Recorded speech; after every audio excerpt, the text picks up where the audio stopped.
Hello students, আশা করি প্রত্যেকে ভালো রয়েছো। আজকে আমাদের আলোচনার বিষয় হলো পঞ্চম শ্রেণীর বাংলা ফার্স্ট ইউনিট টেস্ট 2024-এ তোমাদের কোশ্চেন পেপার কীরকম হবে এবং তোমাদের কোশ্চেন পেপারটা কীরকম হবে প্লাস সিলেবাস সমস্ত কিছু আজকে আমরা এই ভিডিওতে আলোচনা করব।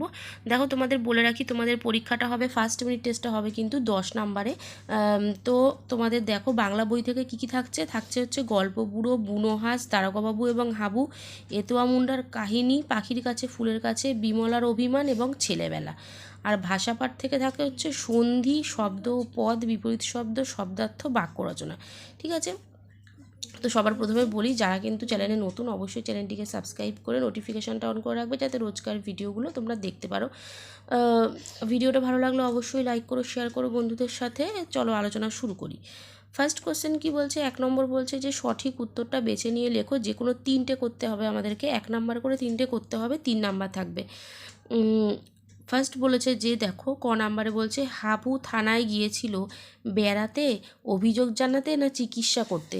তাহলে হাবু থানায় কি করতে গিয়েছিল? না অভিযোগ জানাতে গিয়েছিল। নেক্সট বলছে জোয়ানদের ঘাঁটি ছিল ধুধু মরুভূমির মাঝে, বরফে ঢাকা নির্জন জায়গায় না ঘন জঙ্গলের মধ্যে। তাহলে জোয়ানদের ঘাঁটি কোথায় ছিল?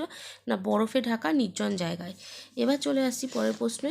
বলছে যে এতোয়াদের গ্রামের আদি নাম ছিল হাতিয়ারা, হাতিঘর, হাতিবাড়ি না শালগেরিয়া। তাহলে এতোয়াদের গ্রামের আদি নাম কিন্তু ছিল শালগেরিয়া। নেক্সট বলছে যে ঘ নাম্বার আ যোগ ছন্ন সন্ধি বন্ধ করলে হয় আসন্ন, আচ্ছন্ন না আচ্ছন্ন।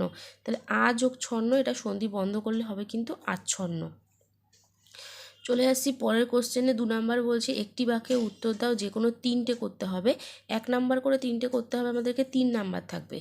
তাহলে ফার্স্ট কোশ্চেন কি বলছে? বুনো হাঁসেরা জোয়ানদের তাঁবুতে কি করতো? উত্তর লিখব বুনো হাঁসেরা জোয়ানদের তাঁবুতে টিনের মাছ, তরকারি, ভুট্টা, ভাত, ফলের কুচি এসব খেত। নেক্সট বলেছে হাবুর বর্দা, মেজদা ও সেজদা ঘরে কি কি পোষেন? উত্তর লিখব হাবুর বর্দা পোষেন 7টি বিড়াল, মেজদা পোষেন 8টি কুকুর, সেজদা পোষেন 10টি ছাগল। পরের প্রশ্ন বলছে এতোয়া শব্দটির অর্থ কি? উত্তর লিখব এতোয়া শব্দটির অর্থ হচ্ছে রবিবার। নেক্সট কোশ্চেন বলছে সদিচ্ছা শব্দটিকে সন্ধি বিচ্ছেদ করে দেখাও। তো সদিচ্ছা, দেখো এটা বাংলায় হচ্ছে সৎ যুক্ত ইচ্ছা, সদিচ্ছা।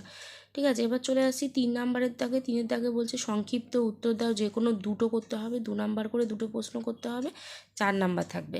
কি বলছে? ফার্স্ট কোশ্চেন বলছে দারোগাবাবু হাবুকে যে পরামর্শ দিয়েছিলেন সেটি তার পছন্দ হয়নি কেন? উত্তর লিখব দারোগাবাবু হাবুকে বলেছিল তার ঘরের দরজা জানলাগুলো খুলে রাখতে।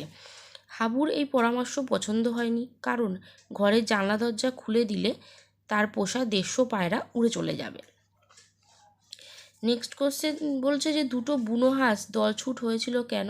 অ্যান্সার লিখব একটা বুনো হাঁসের ডানা জখম হয়েছিল এবং সে উঠতে না পেরে নিচে নেমে আসে ও তার সঙ্গে তার সঙ্গী হাঁসটিও নিচে নেমে আসে।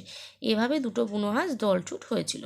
নেক্সট কোশ্চেন বলছে এখন গ্রামে স্কুল, তবু বক্তাকে আগে কি ছিল? এখানে বক্তা হলো ভজনভুক্তা, আগে 4-5 মাইল দূরে ছিল পাঠশালা। তাহলে তোমাদের কিন্তু 10 নম্বরে একটা কোশ্চেন পেপার এই ভিডিওতে আলোচনা করে দিলাম। অবশ্যই প্রত্যেকে ভিডিওটা পুরোপুরি দেখো, কেমন লাগছে ভিডিও জানিও। চ্যানেলটাকে অবশ্যই যারা সাবস্ক্রাইব করোনি সাবস্ক্রাইব করে ভিডিওটা একটা লাইক করে দিও। আজকের মতো এখানে টাটা, দেখা হবে নেক্সট ভিডিওতে।